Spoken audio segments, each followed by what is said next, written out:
Hello बच्चों, कैसे हैं आप सब। मैं आपका अपना टीचर स्वागत करता हूं आपके अपने चैनल इजी एकेडमिक्स से। बच्चों, आज हम शुरू करने वाले हैं 10th क्लास का पहला चैप्टर फिजिक्स का, जिसका नाम है लाइट। लाइट चैप्टर बच्चों बड़ा इंपॉर्टेंट और बड़ा इंटरेस्टिंग टॉपिक है, क्योंकि देखो हम किसी भी चीज़ को अपने आसपास देख पाते हैं वो लाइट की वजह से ही देख पाते हैं अपनी आंखों से। ठीक है, तो आज हम पढ़ने वाले हैं उसी लाइट के बारे में कि उस लाइट की प्रॉपर्टीज़ क्या होती है, रिफ्लेक्ट कैसे होती है, रिफ्रैक्ट कैसे होती है। देखो किसी चीज़ को हम देख पाते हैं, गिलास से बात करें तो गिलास के हम आर पार देख सकते हैं, दीवार की बात करें तो दीवार से हम आर पार नहीं देख सकते। तो आज हम उसी के बारे में पढ़ने वाले हैं कि किसी चीज़ को हम कैसे देख पाते हैं और कैसे रिफ्लेक्शन होगा, कैसे रिफ्रैक्शन होगा, और बहुत सारे फिनोमिना हैं वो कैसे होंगे। तो आज हम स्टार्ट करते हैं बहुत ही प्यारा टॉपिक जिसका नाम है लाइट। तो सबसे पहले क्वेश्चन आता है, व्हाट इज लाइट। लाइट क्या है। तो देखो हमारे पास सन से रेडिएशन आ रही है, इलेक्ट्रोमैग्नेटिक रेडिएशन। तो उस इलेक्ट्रोमैग्नेटिक रेडिएशन में एक पार्ट ऐसा होता है जो हम अपनी आंखों से देख पाते हैं, उसी को हम क्या बोलते हैं बच्चे, लाइट बोलते हैं। यानी हमारे पास सन से आ तो बहुत सारा रेडिएशन रहा है, बट उस रेडिएशन में कुछ पार्ट होगा, यानी कुछ वेवलेंथ का पार्ट होगा जो हम अपनी आंखों से देख पाते हैं, उसी को बोला जाता है लाइट। अब आगे चलकर आप पढ़ोगे कि लाइट के दो नेचर होते हैं, पार्टिकल नेचर भी होता है और वेव नेचर भी होता है। बट हम बात कर रहे हैं 10th क्लास की, तो 10th क्लास में हम ऐसा कुछ नहीं पढ़ने वाले कि पार्टिकल और वेव नेचर अलग अलग पढ़ेंगे या कुछ और। हम यहाँ पे सिर्फ पार्टिकल नेचर कंसिडर कर रहे हैं। क्लियर है। तो यानी अब बात करें कि व्हाट इज लाइट, तो हमारे पास देखो सन से इलेक्ट्रोमैग्नेटिक रेडिएशन आ रहा है और उस रेडिएशन में एक पोर्शन ऐसा होता है जो हमें आंखों से दिखाई देता है, उसी को बोला जाता है लाइट। यानी हम बात करें इलेक्ट्रोमैग्नेटिक रेडिएशन की,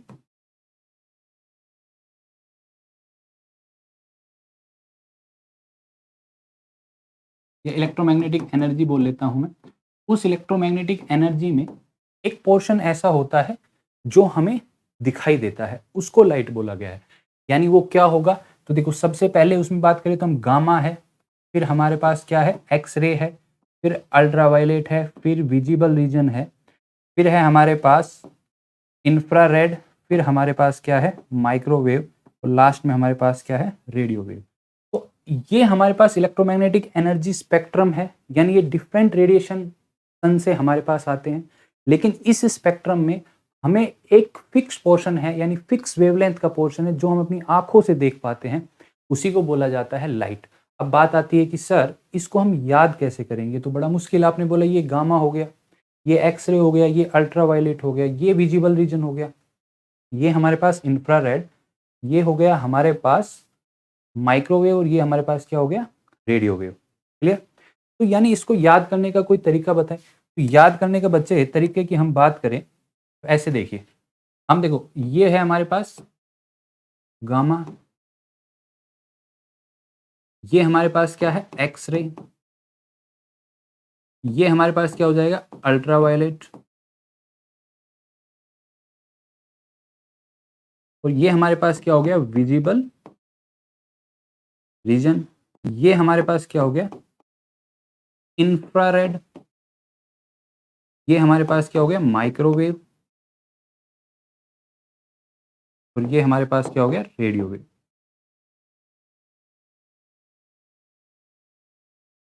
तो ये हमारे पास हो गया। इसके अंदर जो एक विजिबल रीजन की हम बात कर रहे हैं, यानी ये वाला पोर्शन, ये वाला पोर्शन है जो हमें आंखों से दिखाई देता है, इसी को क्या बोला जाता है, लाइट। और इसकी अगर हम वेवलेंथ की बात करें, इसकी जो वेवलेंथ होती है वो हमारी होती है 4000 एंगस्ट्रॉम से लेकर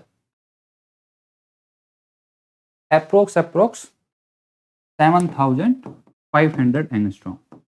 यानी ये रीजन जो है जो हमें आंखों से दिखाई देता है, इसी को बोला जाता है लाइट। क्लियर है बात। अब ये आते हैं कि सर ये तो लाइट का हो गया कि लाइट की वेवलेंथ 4000 से लेकर, यानी जो हमारे पास जो इलेक्ट्रोमैग्नेटिक रेडिएशन आ रहा है उसकी वेवलेंथ यानी 4000 से लेकर 7500 तक हमें दिखाई देगा आंखों से, उसको बोला जाता है लाइट। अब इस इलेक्ट्रोमैग्नेटिक जो आपने बताया रीजन बताया, इसको हमें याद करने का कोई शॉर्ट तरीका हो जिससे हम याद कर सकते हैं। तो देखो बच्चे बड़ा आसान है, इसको हम ले सकते हैं गाड़ी XUV इन मीडियम रेंज। तो देखो हमारे पास सभी याद हो गए, देखो गाड़ी, हम सभी गाड़ी लेना चाहते हैं, और वो भी कौन से लेना चाहते हैं, अब हम बात करेंगे, बोलो सर स्कॉर्पियो लेना चाहते हैं, तो स्कॉर्पियो कैसी गाड़ी होगी? एक्सयूवी गाड़ी होगी। तो गाड़ी एक्सयूवी इन मीडियम रेंज, तो आपको ये इलेक्ट्रोमैग्नेटिक स्पेक्ट्रम शॉर्ट ट्रिक से याद हो जाएगा। तो इस इलेक्ट्रोमैग्नेटिक स्पेक्ट्रम में जो हमें एक रीजन दिखाई देता है उसी को क्या बोला जाता है? लाइट। क्या बोला जाता है? लाइट। और ये याद रखना बच्चे, जैसे हम नीचे चलेंगे, जैसे हम नीचे की तरफ चलेंगे, हमारी जो वेवलेंथ है वो क्या होगी? इंक्रीज होगी। यानी हम गामा से रेडियो वेव की तरफ जाएंगे तो हमारी वेवलेंथ इंक्रीज होगी और जो फ्रीक्वेंसी है वो डिक्रीज होगी। क्लियर? यानी हम बोल सकते हैं नीचे जाने पे वेवलेंथ इंक्रीज होगी, और अगर मैं फ्रीक्वेंसी की बात करूं तो फ्रीक्वेंसी मेरी डिक्रीज होगी। ठीक है, तो ये तो हो गया एक बेसिक इंट्रोडक्शन कि लाइट होती क्या है। ठीक है, तो इलेक्ट्रोमैग्नेटिक स्पेक्ट्रम का वो रीजन जो मुझे आंखों से दिखाई देता है उसको बोला जाता है लाइट। क्लियर बच्चे? अब हम आगे बढ़ते हैं। अब आता है कि अंडरस्टैंडिंग ऑफ लाइट, कि जो हमारी लाइट होती है वो स्ट्रेट लाइन में ट्रेवल करती है। कब? जब हम बात कर रहे हैं आइसोट्रोपिक मीडियम। आइसोट्रोपिक मीडियम का मतलब क्या है? जो आइसोट्रोपिक वर्ड है बच्चे, यहाँ पे आइसोट्रोपिक का मतलब क्या होता है कि सेम, यानी सेम कंडीशन वाला जो मीडियम है उसको बोला जाता है आइसोट्रोपिक मीडियम। अगर हमारी लाइट एक मीडियम में ट्रेवल करती है तो वो स्ट्रेट लाइन पाथ फॉलो करती है, उसको बोला जाता है रेक्टिलिनियर प्रोपोगेशन ऑफ लाइट। यानी अगर लाइट आइसोट्रोपिक मीडियम में ट्रेवल करेगी तो उसका जो पाथ होगा वो होगा बच्चे स्ट्रेट लाइन। क्लियर? अब हम आगे बढ़ते हैं इसी में।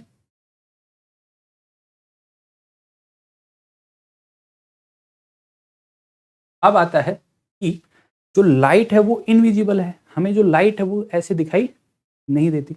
अब बात है कि सर हमारे आसपास जो हमें चीजें दिखाई देती है, जैसे मैं क्लास में बैठा हूँ, मैं अपने दोस्त को देख रहा हूँ, उसकी तरफ देख रहा हूँ, मुझे दोस्त दिखाई दे रहा है। मास्टर बोर्ड पे कुछ काम कर रहा है, ऐसे एक्टिंग वैक्टिंग कर रहा है मास्टर, तो वो भी आप लोगों को दिखाई दे रहा है। तो सवाल ये आता है कि सर वो दिखाई कैसे देता है? तो देखो बच्चे, किसी भी चीज को देखने के लिए दो कारण होते हैं जिससे कोई भी चीज हमें दिखाई देती है। हम बोलोगे सर एक कारण तो हमने 6th 7th 8th में पढ़ा है कि रिफ्लेक्शन की वजह से चीजें हमें दिखाई देती है। रिफ्लेक्शन का मतलब लाइट रे उससे टकराकर हमारी आंखों में पहुंचती है और उसकी इमेज बनती है तो हमें वो दिखाई देती है। सेकंड कौन सा होता है? तो देखो दो प्रोसेस है, एक तो हमारे पास हो गया रिफ्लेक्शन, दूसरा बच्चे हमारे पास क्या हो गया? रेडिएशन। यानी हमें चीजें रेडिएशन की वजह से भी दिखाई देती है। जैसे आप एक बंद अंधेरा कमरा है, उस अंधेरे कमरे में हम कुछ भी, जैसे कैंडल लेके गए तो आपको कैंडल दिखाई देगी, ऐसा है। अब ऐसा नहीं है कि जो कैंडल है वो किसी की लाइट को रिफ्लेक्ट कर रही है, ऐसा बिल्कुल नहीं है। उस कैंडल की अपनी खुद की लाइट है। क्लियर है? तो वो जो हमें दिखाई दे रहा है वो किसकी वजह से दिखाई दे रहा है? रेडिएशन की वजह से दिखाई दे रहा है। तो हमें जो चीजें दिखाई देती है अपने आसपास, आप जैसे मार्केट में जा रहे हो, वहां पे आप सुंदर सुंदर चीजें देख रहे हो, इधर उधर से ऐसे फिर के लेते हो जा रहे हो, और भाई क्या हाल है तेरा, हाँ भाई तू बता। तो ये सब चीजें जो भी आपको दिखाई देता है वो सब किसकी वजह से दिखाई देता है? रिफ्लेक्शन और रेडिएशन की वजह से दिखाई देता है। क्लियर? इसी में हम आगे बढ़ते हैं और देखते हैं। देखो, लाइट इज इनविजिबल,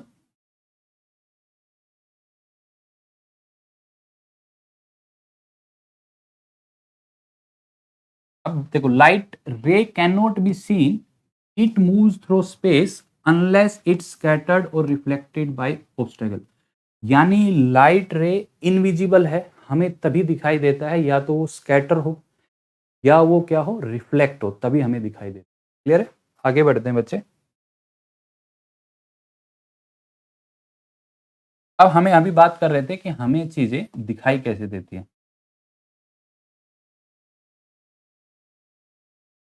देखो, अब कोई भी चीज है हमारे, देखो प्यारी प्यारी आंखें हैं, इस आंखों से हम कुछ भी चीजें देख सकते हैं। तो आंख का जो मेन फंक्शन होता है वो होता है कि जो लाइट रे किसी चीज से टकराकर हमारी आंखों में एंटर कर रही है, तो आंखों में जाके एक रेटिना होता है, स्क्रीन होता है, जहां पे जाके उसकी इमेज बनती है और हमें चीजें दिखाई देती है। हालांकि आप साउथ मूवी की बात करोगे या हिंदी मूवी सिनेमा की बात करोगे तो वहाँ आंखों के अलग अलग रोल बताए गए हैं। जैसे आप लोगों ने सुना होगा, अखियों से गोली मारे। भैया अखियों से गोली मारने वाला काम नहीं होता है, आंखों में सिर्फ इमेज बनती है रेटिना पे और वही चीज हमें दिखाई देती है।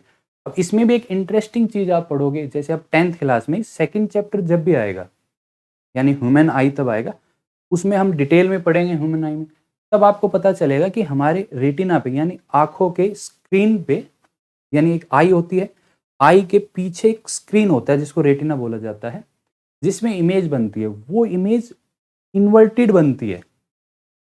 बोलो सर इन्वर्टेड का मतलब समझ में नहीं आया। इन्वर्टेड का मतलब है बच्चे, अगर मैं आपको अभी देखो, आपको मैं सीधा खड़ा हुआ दिखाई दे रहा हूँ, अगर मैं इन्वर्टेड होता आप लोगों को मेरा सर नीचे दिखाई देता, पैर ऊपर दिखाई देता। बोले सर नहीं, लेकिन आप तो हमें सीधे दिखाई दे रहे हो, तो ये कैसे चमत्कार हुआ?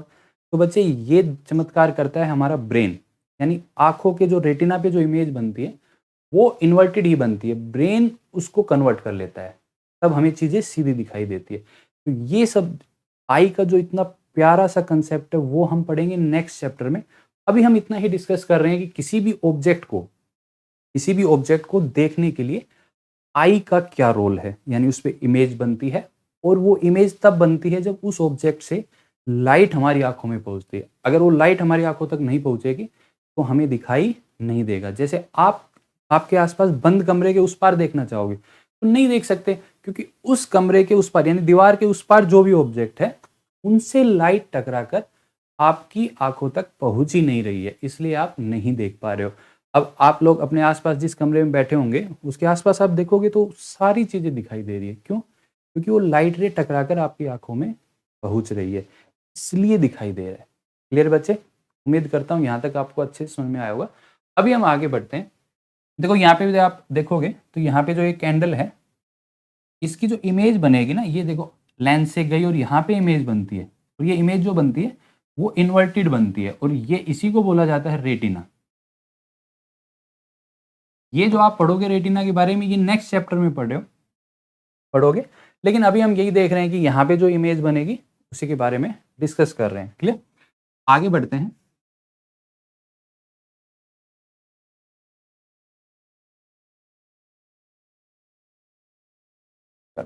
अभी हम डिस्कस कर रहे थे कि देखने के लिए दो चीजें रेस्पॉन्सिबल है, एक है रिफ्लेक्शन और एक है मेरे पास रेडिएशन। तो रिफ्लेक्शन रेडिएशन, इसी बिहाफ पे हमने ऑब्जेक्ट को दो उसमें कैटेगराइज किया है।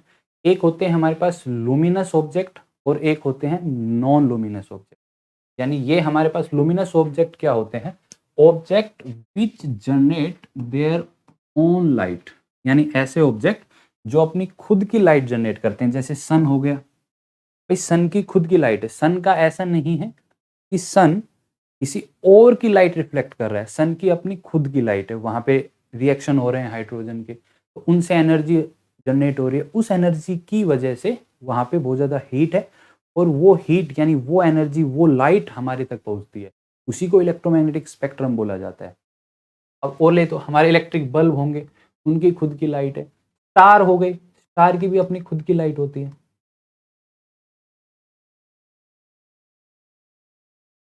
जो हमारे पास स्टार होते हैं ना, स्टार की भी हमारी खुद की लाइट होती है। टॉर्च हो गई, तो टॉर्च की भी हमारी खुद की लाइट हो गई, यानी टॉर्च को भी क्या बोला जाता है? Luminous object. ये हमारे पास कैंडल हो गई, इन सब की क्या होती है? ये हमारे पास जुगनू हो गया, जुगनू की अपनी खुद की लाइट होती है, वो ऐसा नहीं होता है कि वो रिफ्लेक्ट कर रहा होता है किसी की लाइट। तो ये सब क्या हो गए? हमारे पास लुमिनस ऑब्जेक्ट हो गए। अब बात आती है मून हमारे पास क्या है? ये मून हमारे पास नॉन लुमिनस है, क्योंकि मून की खुद की लाइट नहीं होती। जो आप बोलते हो चंदा मामा, तो चंदा मामा की खुद की कोई लाइट नहीं है, वो सन की लाइट को रिफ्लेक्ट कर रहा होता है। क्लियर? तो आगे बढ़ते हैं। अब आगे देखते हैं हम नॉन लुमिनस। नॉन लुमिनस क्या होंगे? Object which are capable of reflecting light, यानी ऐसे ऑब्जेक्ट जो लाइट को रिफ्लेक्ट करते हैं, उस वजह से हमें ऐसा लगता है कि उनकी लाइट है, इनको बोला जाता है नॉन लुमिनस ऑब्जेक्ट। जैसे हम बात करें मिरर हो गया, या जो भी आपकी, जैसे मून हो गया। मून क्या है? नॉन लुमिनस है, मून की अपनी खुद की लाइट नहीं है, वो सन की लाइट को रिफ्लेक्ट कर रहा होता है। क्लियर है बच्चे? अब जैसे हम बात करेंगे मिरर रिफ्लेक्शन, ये है हमारे पास मिरर रिफ्लेक्शन, ये हमारे पास क्या है? Diffuse reflection. अब जो ये रिफ्लेक्शन बार बार जो आ रहा है, आगे चलकर हम इसी के बारे में पढ़ने वाले हैं। और आपकी जो 10th क्लास में है रिफ्लेक्शन, जो लाइट में जो पहला कंसेप्ट स्टार्ट होता है लाइट के बारे में जानने के बाद, वो आता है बच्चे रिफ्लेक्शन। रिफ्लेक्शन क्या होता है अभी हम देखते हैं।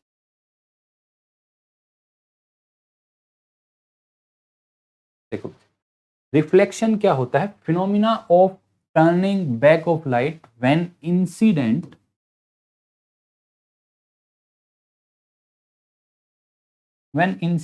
On the boundary of two media is called reflection. जैसे मान लो हमारे पास एक मीडियम ये है और एक मीडियम हमारे पास ये वाला है, इस मीडियम पे टकराकर जो लाइट वापस उसी मीडियम में बेंड हो जाती है, उस फिनोमिना को क्या बोला जाता है, रिफ्लेक्शन।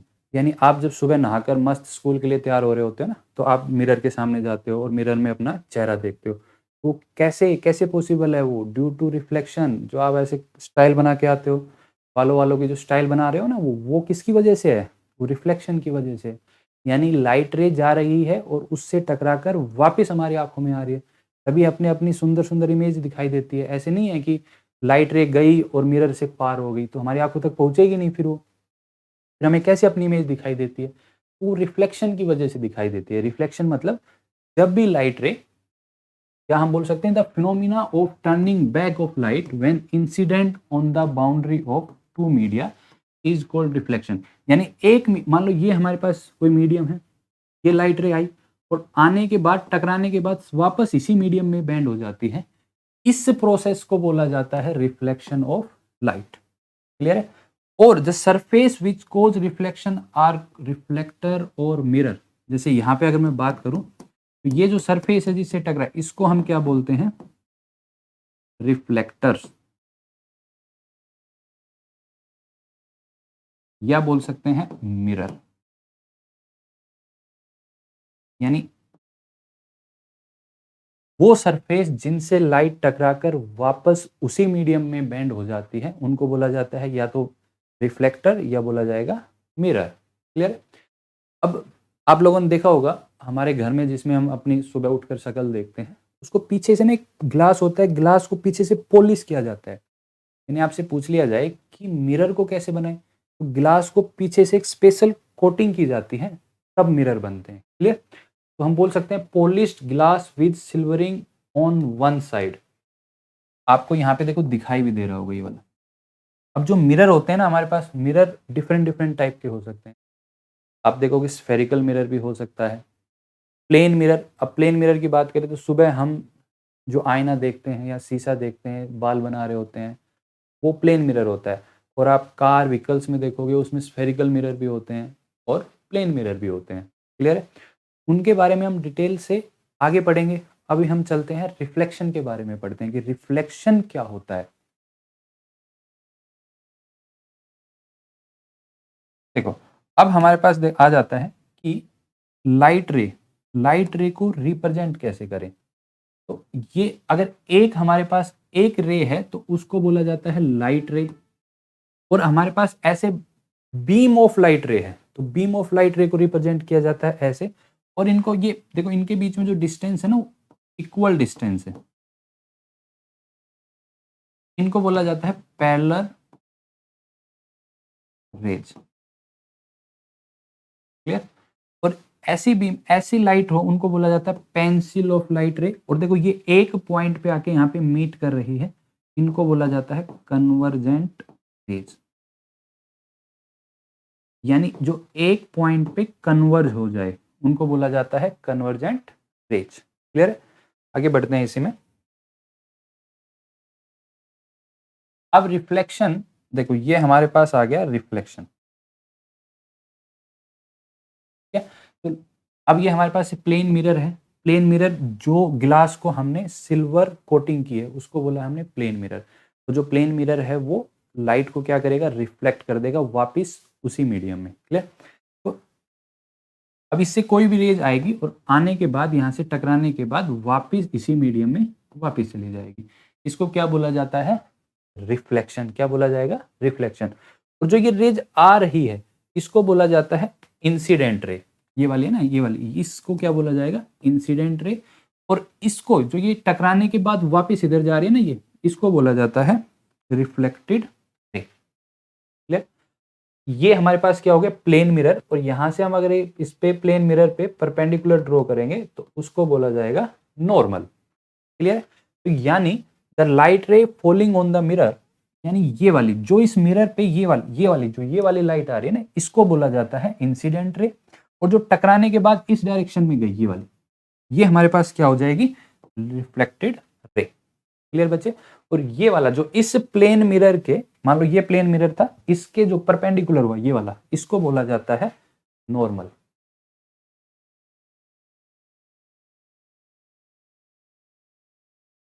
क्या बोला जाता है इसको, नॉर्मल। क्लियर?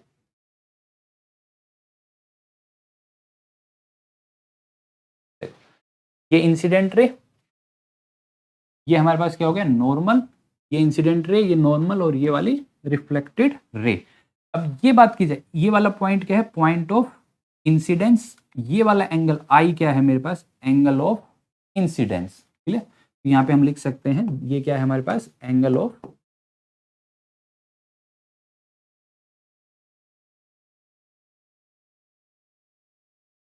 यानी एंगल ऑफ इंसिडेंस का मतलब क्या है कि जो इंसिडेंट रे नॉर्मल के साथ जो एंगल बना रही है उसको बोला जाता है एंगल ऑफ इंसिडेंस। तो भैया यहाँ पे हमारे पास नॉर्मल क्या हुआ, ये वाला, इंसिडेंट हुआ ये वाला, तो ये वाला जो एंगल बना इसको बोला जाएगा इंसिडेंस एंगल। क्लियर?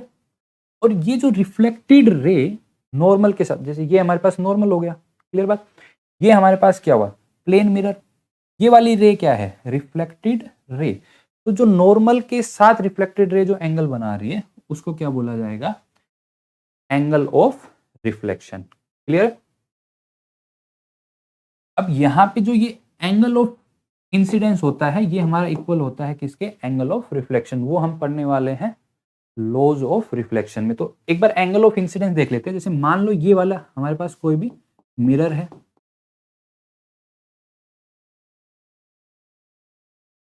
और कोई भी हमारे पास ये इंसिडेंट रे आई। आपके लिए एक छोटा सा क्वेश्चन, और ये हमारे पास क्या हो गया, इसको बोला हमने नॉर्मल, ये हो गया हमारे पास इंसिडेंट रे, ये हमारे पास क्या हो गई, रिफ्लेक्टेड रे। क्लियर? अब यहाँ पे क्वेश्चन में गिवन क्या है, ये वाला एंगल गिवन है 30 डिग्री। क्लियर है? और आपसे पूछा क्या गया है कि आप बताइए कि एंगल ऑफ रिफ्लेक्शन क्या होगा। क्लियर बात? एंगल ऑफ रिफ्लेक्शन क्या होगा। अब बच्चे थोड़ा सा कंफ्यूज हो जाते हैं, भूल जाते हैं एकदम से कि जो ये इंसिडेंट रे जो नॉर्मल के साथ एंगल बना रही होती है उसको इंसिडेंस एंगल बोला जाता है, यानी ये वाला, ये वाला। अब ये वाला पूरा है 90 डिग्री, ये वाला है 30 डिग्री, तो ये वाला कितना हो गया, 60 डिग्री। तो यहाँ पे आई की वैल्यू, एंगल आई क्या हो जाएगा हमारे पास, 60 डिग्री। क्लियर? तो हमेशा जो इंसिडेंट रे नॉर्मल के साथ एंगल बनाएगी उसको बोला जाता है एंगल ऑफ इंसिडेंस, और जो रिफ्लेक्टेड रे जो नॉर्मल के साथ एंगल बनाएगी उसको बोला जाता है angle of reflection. Clear?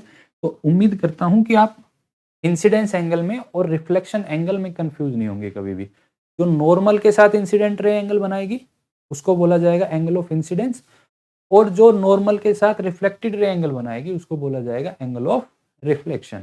Clear? आगे बढ़ते हैं अब इसी में। अब देखो हमारे पास आता है लॉज ऑफ रिफ्लेक्शन। अभी हम जो बात कर रहे थे एंगल ऑफ इंसिडेंस और एंगल ऑफ रिफ्लेक्शन की, तो हमारा जो लॉज ऑफ रिफ्लेक्शन है वो क्या कहता है कि जो हमारा ये है यानी एंगल ऑफ इंसिडेंस है वो हमारा इक्वल होगा किसके, एंगल ऑफ रिफ्लेक्शन, ये वाला। यानी हमारा जो ये इंसिडेंट रे नॉर्मल के साथ एंगल बना रही है वो इक्वल होगा किसके, जो रिफ्लेक्टेड रे नॉर्मल के साथ एंगल बनाएगी। ये हो गया हमारे पास फर्स्ट। सेकंड क्या है कि जो इंसिडेंट रे, नॉर्मल और रिफ्लेक्टेड रे, ये तीनों हैं, ये तीनों सेम प्लेन में लाई करेंगे।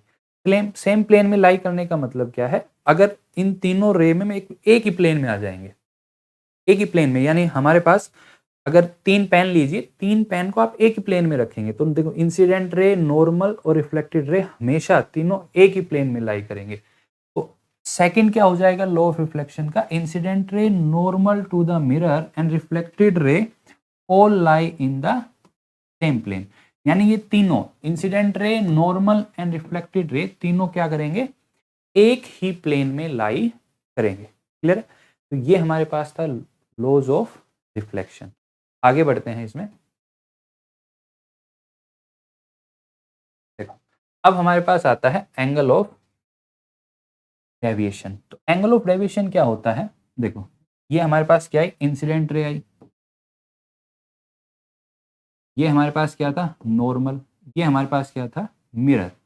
तो एंगल ऑफ डेविएशन क्या होता है कि एक्चुअल में रेज को जाना कहीं और होता था लेकिन वो अपने पाथ से डेविएट हो जाती है।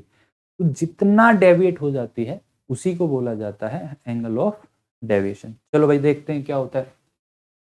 तो angle between the light incident on A optical instrument and the final emergent रे। क्लियर? यानी फाइनल इमर्जेंट रे और एंगल ऑफ जो हमारा जो इंसिडेंट रे था उनके बीच में जो एंगल बनता है उसकी बात कर रहे हैं। जैसे मान लो ये हमारे पास क्या था, मिरर था, ये हमारे पास मिरर था, तो हमारे पास मान ली ये हमारे पास इंसिडेंट रे थी और हमारे पास जो रिफ्लेक्टेड रे की बात करें वो ये बात, ठीक है। और नॉर्मल हमारे पास, ये हमारे पास क्या हो गया नॉर्मल। देखो एक्चुअल में इस रेज को जाना किधर था, इधर जाना था। अगर मान लो ये मिरर नहीं होता तो ये इधर जाती, अब गई किधर, इधर। तो ये जो ये वाला जितना ये डेविएट हो गई इसको बोला जाता है एंगल ऑफ, जैसे इंसिडेंट रे का डायरेक्शन था ये वाला, गई किधर है रेज, इधर। तो इस डायरेक्शन से इधर ये वाला एंगल जो होगा उसको कहलाएगा एंगल ऑफ डेविएशन। क्लियर? देखो यहाँ पे क्लियर भी है, angle between the light incident on an optical instrument and the final emergent rays, इसको बोला जाता है। क्लियर है? अब जैसे इस क्वेश्चन की हम बात करें, देखो ये वाला क्या है मेरे पास 30 डिग्री, ये हमारे पास इंसिडेंट रे, ये एंगल है 30 डिग्री। तो ये यहां से रिफ्लेक्टेड रे कितना एंगल बनाएगी 30। 30 क्यों बनाएगी, क्योंकि लॉज ऑफ रिफ्लेक्शन में हमने पढ़ा था एंगल आई किसके इक्वल होता है, एंगल आर के। अगर ये एंगल 30 डिग्री है तो रिफ्लेक्टेड रे नॉर्मल के साथ भी कितना एंगल बनाएगी, 30 डिग्री बनाएगी। क्लियर? अब इस रेज को जाना किधर था, इधर जाना था, गई ये किधर है, इधर। ये वाला जो एंगल है ये क्या कहलाएगा मेरा एंगल ऑफ डेविएशन। क्लियर? अब एंगल ऑफ डेविएशन हम कैसे काउंट कर सकते हैं, देखो ये देखो, ये अगर पूरा एंगल, इसकी मैं बात करूं, इस वाले की बात करूं, तो ये पूरा एंगल कितना होना चाहिए मेरे पास 180 डिग्री। अब इस 180 डिग्री में से ये वाला एंगल कितना बच गया, टोटल टोटल की मैं बात करूं तो ये हो गया मेरे पास 60 डिग्री। यानी कितना हो गई मेरे पास 120 डिग्री। अब 120 डिग्री भी किधर, कौन सा डायरेक्शन है, देखो ये वाला है, तो ये वाला कौन सा हुआ, एंटी क्लॉकवाइज। यानी यहाँ पे एंगल ऑफ डेविएशन कितना आ गया मेरे पास 120 डिग्री एंटी क्लॉकवाइज। क्लियर? ठीक है, हम आगे बढ़ते हैं इसी में। देखो determine angle of deviation of incident ray. ठीक है, तो देखो ये हमारे पास यहाँ पे क्या है इंसिडेंट रे, ये एंगल कितना बन रहा है 45 डिग्री। तो यहाँ पे हमें निकालना क्या है, एंगल ऑफ डेविएशन। तो देखो रिफ्लेक्टेड रे जो होगी मेरी वो इस डायरेक्शन में होगी भाई। देखो ये इंसिडेंट रे आई, ये मेरे पास क्या हुआ नॉर्मल, और ये वाली क्या हुई मेरे पास रिफ्लेक्टेड रे। अब देखो इसको एक्चुअल में इस रेज को जाना किधर था, इधर जाना था, ये वाला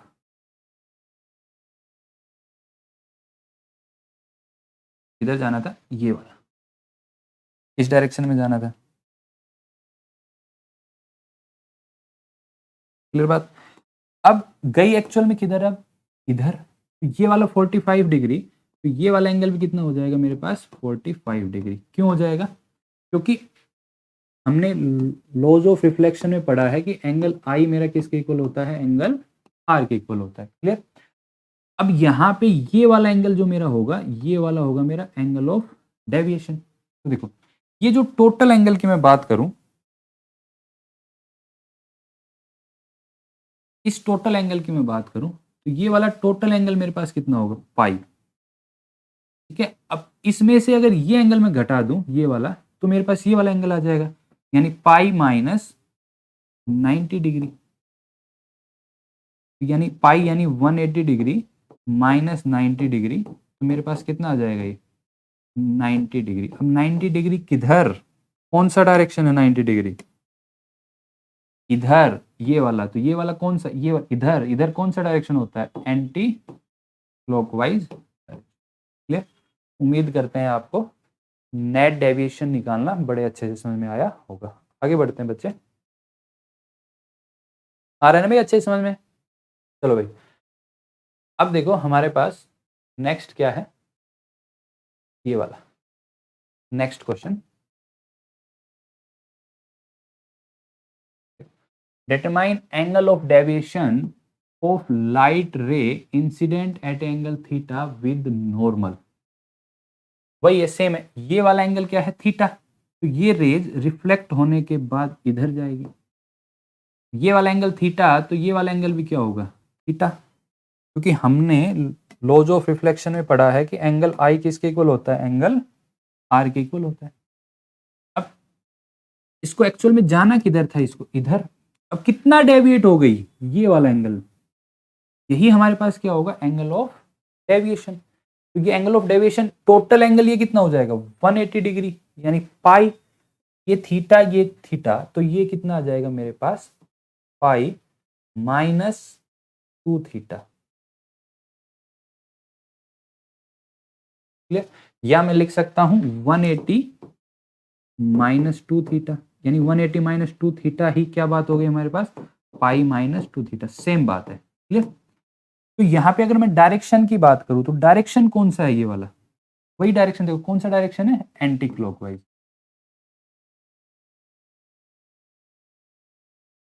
अब क्लॉकवाइज अगर ऐसे घूम रहे हैं तो वो कौन सा डायरेक्शन हो जाएगा मेरे पास, क्लॉकवाइज।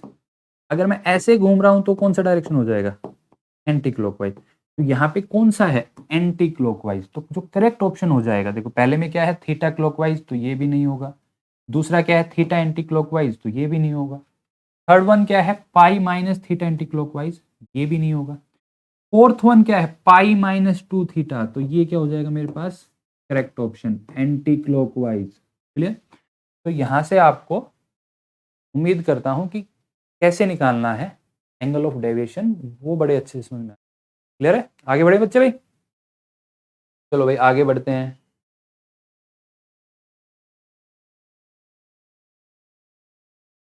देखो बड़ा सिंपल सा क्वेश्चन है। अब सारे क्वेश्चन ऐसे बड़े सिंपल सिंपल से आप 2 मिनट में बिना पेन चलाए कर दोगे। देखो, draw the reflected ray and determine the angle of deviation for each case of the final emergent rays. अब भैया ये हमारे पास क्या है, इंसिडेंट रे। तो देखो सबसे पहले तो क्या ये 20 डिग्री एंगल ऑफ इंसिडेंस है, क्या ये 20 डिग्री एंगल ऑफ इंसिडेंस है, नहीं। क्यों नहीं है भाई, बताओ बच्चे क्यों नहीं है। क्योंकि इंसिडेंस एंगल क्या होता है, जो इंसिडेंट रे नॉर्मल के साथ बना रही होती है। नॉर्मल कहाँ है भैया हमारा, ये वाला है।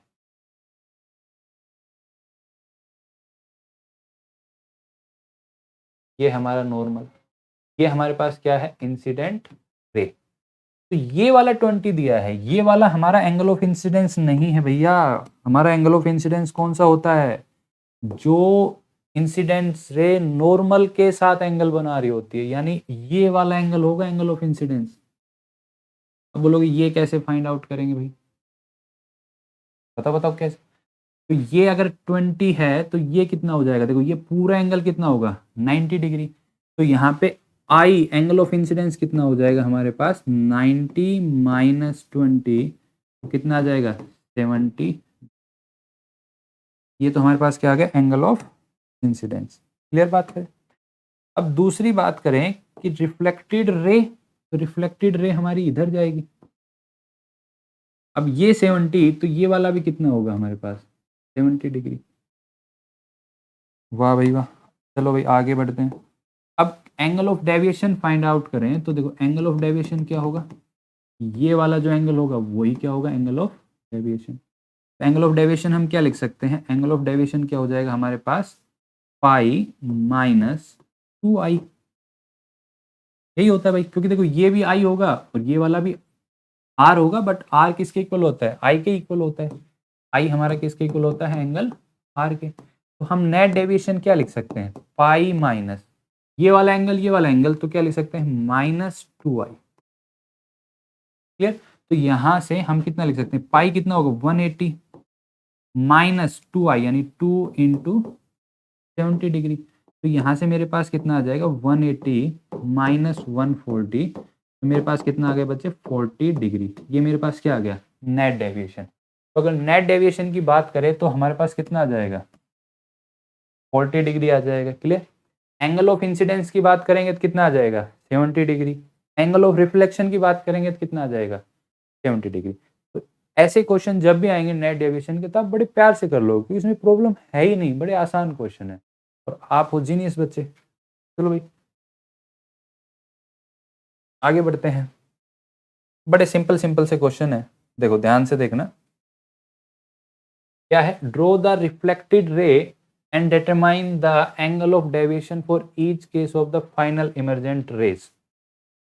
वही है, देखो ये वाला 30 डिग्री दिया गया है, ये वाला जो एंगल है, ये वाला एंगल कितना दिया गया है 30 डिग्री। ये मेरे पास क्या हो जाएगा नॉर्मल,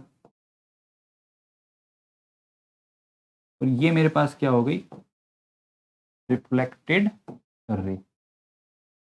तो बच्चे लास्ट क्वेश्चन में हमने किया, जो हमारे पास एंगल ऑफ इंसिडेंस होता है वो कौन सा एंगल होता है, ये वाला जो नॉर्मल के साथ इंसिडेंट रे बना रही होती है। यानी नॉर्मल, देखो यहाँ पे हॉरिजॉन्टल का इससे कोई मतलब नहीं है हमारा, हमें देखना है कि जो मिरर के नॉर्मल से जितने एंगल बना रही है वो हमारे पास क्या होगा एंगल ऑफ इंसिडेंस होगा। तो देखो ये हमारे पास नॉर्मल हुआ, ये इंसिडेंट रे हुई, तो ये वाला एंगल, तो ये टोटल एंगल कितना होता है, टोटल एंगल होता है 90 डिग्री। तो यहां से देखो ये वाला, ये टोटल एंगल मेरे पास कितना होगा 90, ये है 30, तो ये वाला कितना बच गया मेरे पास 60। अगर ये वाला 60 तो ये वाला एंगल भी कितना हो जाएगा 60। क्यों, क्योंकि देखो एंगल आई मेरा इक्वल होगा किसके एंगल आर। तो ये दोनों किसके इक्वल हो जाएंगे 60 डिग्री। क्लियर। अब वही है बात नेट डेविएशन का, नेट डेविएशन का फॉर्मूला हमने लिखा था pi minus 2i, last question में किया था ना अभी, पाई माइनस 2i। अब इस रेंज को जाना किधर था एक्चुअल में, इधर गई किधर है, ये कितना घूम गई, इसी को बोला जाता है नेट डेविएशन। भाई जिधर जाना था उधर ना जाके अगर हम डेविएट हो जाते हैं तो उसी को बोला जाता है नेट डेविएशन। जैसे आप कई बार पढ़ाई से डेविएट हो जाते हो ना, पढ़ना कुछ और होता है, पढ़ कुछ और लेते हो, तो इस को जाना किधर था इधर, गई किधर है इधर, तो ये वाला जो एंगल होगा उसको बोला जाता है नेट डेविएशन। और नेट डेविएशन का फॉर्मूला अभी हमने कराया था, क्या होगा पाई माइनस 2i। तो पाई 180 माइनस 2i, तो 2 इंटू आई कितना है यहाँ पे 60 डिग्री। तो कितना आ जाएगा देखो 180 माइनस 120, तो कितना आ गया ये 60 डिग्री। और 60 डिग्री किधर आया एंटी क्लॉकवाइज, देखो किधर घूमी है इधर, तो ये कौन सा डायरेक्शन हो जाएगा एंटी क्लॉकवाइज डायरेक्शन। यहाँ पे जो आंसर हो जाएगा डेविएशन का वो कितना हो जाएगा 60 डिग्री। 60 डिग्री क्या एंटी क्लॉकवाइज। क्लियर। आगे बढ़ते हैं बच्चे। देखो बड़ा सिंपल सा है, सब कंसेप्ट पे बेस्ड क्वेश्चन है, बड़े सिंपल सिंपल से क्वेश्चन है। देखो क्वेश्चन क्या है, पहले आप क्वेश्चन को रीड करिए और वीडियो को रोककर सोल्व करने का सोचने का प्रयास कीजिए। बड़ा आसान क्वेश्चन, आपको बड़ा मजा आएगा। देखो मजा आएगा तभी फिजिक्स समझने में मजा आएगा। Light is incident on the plane mirror as shown if incident rays rotated through an angle theta anti-clockwise, what is the angle by which reflected ray turns keeping the mirror steady at the all times। देखो बड़ा simple है, question में given क्या है कि जो incident है light जो है, light is incident on the plane mirror if incident rays rotated through an angle theta anticlockwise, what is the angle by which reflected ray turns through keeping mirror steady at all time? देखो, हम मान लेते हैं बच्चे, ये वाला जो angle है हमारे पास, इनिशियली जो एंगल है ये मेरे पास क्या है, आई, ठीक है। और रिफ्लेक्टेड रे अगर हम बनाए यहाँ पे, तो ये वाली मेरे पास क्या हो जाएगी, इधर इनिशियल कंडीशन की बात कर रहा हूँ, ये था मेरे पास इंसिडेंट रे और ये मेरे पास क्या हो जाएगी, रिफ्लेक्टेड। ये वाला एंगल आई में मान लेता हूं, तो ये वाला एंगल मेरे पास क्या हो जाएगा, आई, ठीक है। अब बोला क्या है कि जो इंसिडेंट रे है उसको रोटेट कर दिया गया है थीटा, वो भी किधर, एंटी क्लॉकवाइज। एंटी क्लॉकवाइज का मतलब इस डायरेक्शन में, ठीक है। तो मैं मान लेता हूं कि ये मेरी इंसिडेंट रे हो गया, और ये वाला एंगल कितना गिवन है, थीटा। तो अब अगर मैं नॉर्मल से बात करूं इस रे के लिए, इस रे के लिए, तो इसका देखो नॉर्मल से एंगल कितना हो गया, ये मेरे पास क्या हुआ, नॉर्मल हुआ। इस रे का जो नॉर्मल से एंगल होगा वो कितना, इस कंडीशन में कितना हो गया, देखो ये थीटा ये आई, तो ये कितना एंगल हो गया, आई प्लस थीटा। अब रिफ्लेक्टेड रे जो होगी इस वाले केस में, तो ये वाला एंगल इसके लिए कितना हो जाएगा, आई प्लस थीटा, क्योंकि इंसिडेंस एंगल के ही इक्वल होता है क्या, क्या इक्वल होता है, रिफ्लेक्टेड एंगल। क्लियर। तो यहाँ पे आई प्लस थीटा हो गया। अब क्वेश्चन में क्या पूछा गया था, क्वेश्चन में क्या पूछा गया था कि what is the angle by which reflected ray turns through keeping mirror steady at all the time. तो देखो ये पहले जा रही थी आई पे, अब कितने पे गई है, आई प्लस थीटा। तो कितना कितना घूम गई, आई प्लस थीटा, यानी ये वाला एंगल, और जो पहले था यानी माइनस आई, तो कितना घूम गई, थीटा। कितना घूम गई, थीटा। और थीटा किधर घूम गई, देखो ये वाला इधर जाएगी अब, यानी पहले इधर जा रही थी अभी इधर गई, यानी ये वाला इधर घूमी है। तो ये वाला डायरेक्शन कौन सा होता है भैया, क्लॉकवाइज। कौन सा डायरेक्शन होता है, क्लॉकवाइज। तो हम अगर बात करें कि रिफ्लेक्टेड रे कितना घूम गई, थीटा घूमी है, और कौन से डायरेक्शन में घूमी है, क्लॉकवाइज। तो कौन सा ऑप्शन करेक्ट हो जाएगा, A option is the correct answer. Clear. आगे बढ़ते हैं बच्चे। तो इसमें एक बड़ा सिंपल सा छोटी सी चीज बची है, उसको और देख लेते हैं। स्पेशल केस है इंसिडेंस की। एक है हमारे पास नॉर्मल इंसिडेंस, और एक हमारे पास क्या है, ग्रेजिंग इंसिडेंस। बड़े सिंपल। देखो नॉर्मल इंसिडेंस कब होगा, जैसे मान लो ये वाला मेरे पास क्या है, रिफ्लेक्टेड सरफेस है ये वाला, इसको बोल सकते हैं रिफ्लेक्टर बोल देते हैं। तो ये वाला, ये रिफ्लेक्टेड लाइट आई, और यही मेरा क्या होगा, नॉर्मल। तो जब भी मेरा इंसिडेंस एंगल क्या हो, जीरो हो, यानी ये वाला, ये जब जीरो होगा तब क्या बोला जाएगा, नॉर्मल इंसिडेंस। यानी जब नॉर्मल के साथ रेज क्या बना रही हो, एंगल इंसिडेंट जीरो। अब एंगल ऑफ इंसिडेंस जीरो होगा तो रिफ्लेक्शन भी क्या होगा, जीरो। यानी मान लो ये वाला मेरे पास था मिरर, ये मेरे पास रेज आई और आने के बाद टकराकर इधर ही वापस चली गई। तो देखो आई इधर है और गई भी इधर ही है, तो कितना डेविएट हो गई, 180 डिग्री। कितना डेविएट हो गई, 180। और नेट डेविएशन वाले फॉर्मूले से हम निकाल सकते हैं। देखो पाई माइनस 2i, तो आई जीरो होगा तो नेट डेविएशन कितना हो जाएगा, पाई। पाई का मतलब 180 डिग्री। किसकी बात कर रहे हैं हम, नॉर्मल इंसिडेंस की बात कर रहे हैं। इसकी बात कर रहे हैं, नॉर्मल इंसिडेंस की। अब आता है ग्रेजिंग इंसिडेंस। तो ग्रेजिंग इंसिडेंस कब होता है, जब हमारा एंगल ऑफ इंसिडेंस क्या हो जाए, 90 डिग्री हो जाए, उसको बोला जाता है ग्रेजिंग इंसिडेंस। मान लो ये हमारे पास क्या था, रिफ्लेक्टिंग सरफेस,